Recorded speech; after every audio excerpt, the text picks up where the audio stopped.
কথাগুলো মন দিয়ে শুনবেন। এক শুটকির দোকানদার, সে জানতো তার দোকানে একটা বিড়াল আছে। তবুও সে শুটকিগুলো চেপে না লাইকা বিড়ালের সামনে লাগলো, আর বিড়ালকে অনেক দিল, দেখ বিড়াল, তুই যদি শুটকিগুলো খাস তাহলে তোকে 50টা বেতে বাড়ি দেওয়া হবে। তখন বিড়াল বলল, তোর মতো ফালতু লোকের আইন আমার ঠ্যাঙ্গেও মানে না।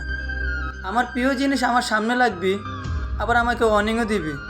তুই তো আসলে একটা বলদ। শুটকিগুলো ডাইকা লাইকা যদি চেপে লাগতি তাহলে তোর আইনটা মানা যেত। ঠিক তেমনি আমাদের সমাজে কিছু মানুষ আছে, তারা জানে সমাজে পুরুষ আছে, তবুও তারা তাদের মেয়েদের পর্দা না লাইকা ছেলেদের সামনে বেপর্দা চলাফেরা করে, আর ছেলেদের অনেক দেয়, ইফতিজিন করলে 6 মাস 1 বছরের জেল হবে। তাই যারা এই ধরনের আইন দেয় তাদের উদ্দেশ্য বলতেছি, হয়তো তোমরা সমাজের নারীদেরকে পর্দায় থাকার শিক্ষা দেন, নয়তো শুটকিয়ালার মতো এসব ফালতু আইন দিয়ে নিজেকে বলদ প্রমাণ করবেন না। ধন্যবাদ।